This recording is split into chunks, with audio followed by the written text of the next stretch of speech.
కేంద్ర ఎన్నికల సంఘం ఆమ్ ఆద్మీ పార్టీకి జాతీయ పార్టీ హోదా ఇచ్చింది నిన్న. జాతీయ పార్టీ కావాలంటే అనేక క్రైటీరియా ఉన్నాయి.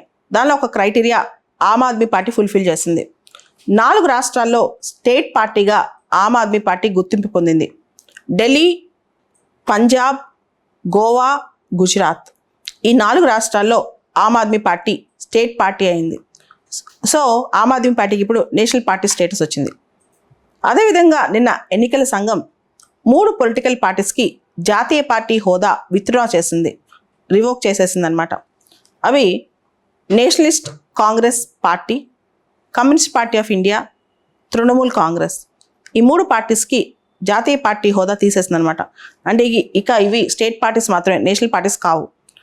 ఇవన్నీ పోను ఇప్పుడు మనకి భారతదేశంలో 6 జాతీయ పార్టీలు ఉన్నాయి. అంటే 6 national parties: BJP, Congress, national people's party, CPM, communist party of India Marxist, Bahujan Samaj party, Aam Aadmi party. ఈ 6 పార్టీలు ఇప్పుడు జాతీయ పార్టీలు అనమాట భారతదేశంలో. అదేవిధంగా first time Aam Aadmi party national party హోదాలో కర్ణాటక ఎలక్షన్స్లో కంటెస్ట్ చేయనుందంట రేపు మే నెలలో. ఈ పార్టీ national party state party status ఇవ్వటం తీసేటివన్నీ కూడా election symbols reservation and allotment order 1968 ద్వారా జరుగుతాయి అన్నమాట.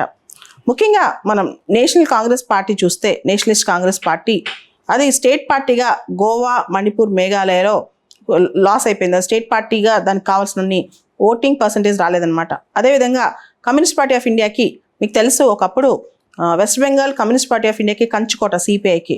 అలాంటిది వెస్ట్ బెంగాల్లోనూ ఒరిస్సాలోనూ సిపిఐ స్టేట్ పార్టీ హోదా కోల్పోయింది. తృణమూల్ కాంగ్రెస్ కూడా ఈ మధ్య జరిగిన అరుణాచల్ ప్రదేశ్, మణిపూర్ ఎన్నికల్లో కూడా కావాల్సినంత ఓటింగ్ పర్సంటేజ్ తెచ్చుకోక స్టేట్ పార్టీ హోదా అక్కడ కోల్పోవడంతో వీటన్నిటికి కూడా నేషనల్ పార్టీ స్టేటస్ పోయి కేవలం కొన్ని స్టేట్స్లో మాత్రమే ప్రాంతీయ పార్టీగా ఇవి మిగిలిపోయాయి అన్నమాట. అదేవిధంగా మనం చూస్తే ఎలక్షన్ కమిషన్ ఆఫ్ ఇండియా కొన్ని పొలిటికల్ పార్టీస్కి స్టేట్ పార్టీ హోదా కొన్ని స్టేట్స్లో క్యాన్సిల్ చేసేస్తుంది, రివోక్ చేసేస్తుంది అనమాట. ఉదాహరణకి రాష్ట్రీయ లోక్దళ్కి ఉత్తరప్రదేశ్లో స్టేట్ పార్టీ హోదా తీసేస్తుంది. అదేవిధంగా మన బీఆర్ఎస్ అంటే మన టీఆర్ఎస్ పార్టీ మీకు తెలుసు, బీఆర్ఎస్కి ఆంధ్రప్రదేశ్ నుంచి స్టేట్ పార్టీ హోదా తీసేస్తుంది. పీపుల్స్ డెమోక్రటిక్ అలయన్స్ మణిపూర్లో స్టేట్ పార్టీ హోదా కోల్పోయింది. తర్వాత పత్తలి మక్కల్ కచ్చి అనే పార్టీ పుదుచ్చేరిలో ఉంది, అది కూడా స్టేట్ పార్టీ హోదా కోల్పోయింది. Revolutionary socialist party West Bengal నుంచి స్టేట్ పార్టీ హోదా కోల్పోయింది. మిజోరాం పీపుల్స్ కాన్ఫరెన్స్ మిజోరాంలో స్టేట్ పార్టీ హోదా కోల్పోయింది. దాని తర్వాత కొన్ని పార్టీస్కి కొత్తగా స్టేట్ పార్టీ స్టేటస్ వచ్చాయి. త్రిపురలో మీకు తెలుసు, ప్రద్యోత్ దేవ్వర్మ పార్టీ త్రిపుర మోత మొన్న మంచి సీట్లు గెలిచిందనమాట. అంటే అన్ఎక్స్పెక్టెడ్గా త్రిపుర మోతాకి మంచి పేరు వచ్చింది త్రిపురలో. సో త్రిపుర మోతాకి ఇప్పుడు కొత్తగా త్రిపురలో స్టేట్ పార్టీ హోదా వచ్చింది. అదేవిధంగా నాగాలాండ్లో లోక్ జనశక్తి, రామ్ విలాస్ వాళ్ళది లోక్ జనశక్తికి స్టేట్ పార్టీ హోదా వచ్చింది. మేఘాలయలో వాయిస్ ఆఫ్ పీపుల్స్ పార్టీకి స్టేట్ పార్టీ హోదా వచ్చింది అనమాట. సో వీటన్నిటిని రికగ్నైజ్ స్టేట్ పార్టీ హోదా రావడం ఈ పార్టీస్ ఇప్పుడు సంబరాలు చేసుకుంటున్నాయి. అదేవిధంగా ఆమ్ ఆద్మీ పార్టీ నేషనల్ పార్టీ అవడం కూడా ఆమ్ ఆద్మీ పార్టీ చాలా తక్కువ సమయంలో, అంటే కేవలం పార్టీ పుట్టిన 10 సంవత్సరాల కాలంలో నేషనల్ పార్టీ అవడం అనేది ఇది ఫస్ట్ టైం అంట.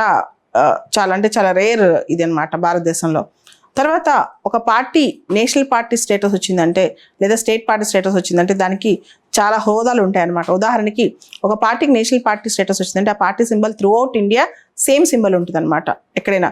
అలానే ఫ్రీ బ్రాడ్కాస్ట్ టైం కానీ, state run TV, television, radio వీటన్నిటిలో. తర్వాత ఎలక్షన్ డేట్స్ పెట్టేటప్పుడు కూడా స్టేట్స్ని ఆ పార్టీస్ని election commission of India consult చేస్తాను అనమాట. దాంతోపాటు ఏదైనా ఇన్పుట్స్, ఎలక్టరల్ రూల్స్ సంబంధించిన, ఎలక్షన్ సంబంధించిన గైడ్లైన్స్ సంబంధించిన ఇన్పుట్స్ కూడా పార్టీస్ నుంచి చేసుకుంటుంది. నేషనల్ పార్టీకి అయితే దేశం మొత్తం ఒకటే సింబల్ క్యారీ చేసుకోవచ్చు. స్టేట్ పార్టీకి అయితే ఆ స్టేట్లో ఆ సింబల్ క్యారీ చేసుకోవచ్చు అనమాట. సో వాళ్ళ సింబల్ వాళ్ళకి రిజర్వ్ అయ్యి ఉంటుంది, అదొక అదృష్టం. దాంతోపాటు నేషనల్ క్యాపిటల్ అంటే ఢిల్లీలో వాళ్ళకి పార్టీ ఆఫీస్ స్థలం ఇవ్వటం, స్టార్ క్యాంపెయినర్స్కి దీనికి ఎగ్జామ్షన్స్ ఇవ్వటము, ఇవన్నీ ఉంటాయి. నేషనల్ పార్టీకి కొంతమంది ఎక్కువ మంది స్టార్ క్యాంపెయినర్స్ ఉంటారు, స్టేట్ పార్టీస్కి స్టార్ క్యాంపెయినర్స్ ఉంటారు. వాళ్ళ ఎక్స్పెండిచర్ సంబంధించి కొన్ని రిలాక్సేషన్స్ ఉంటాయి. టీవీ, రేడియోలో వాళ్ళకి స్పెసిఫిక్ టైం అలాట్ చేస్తారు, ఇవన్నీ కూడా. దాంతోపాటు it's a matter of pride to become a national party అదే స్టేట్ పార్టీ. ఆ రికగ్నిషన్ రావడం అనేది చాలా గొప్ప విషయం అని చెప్పొచ్చు. అది ఎలక్షన్ సింబల్స్ ఆర్డర్ ద్వారా వస్తుంది.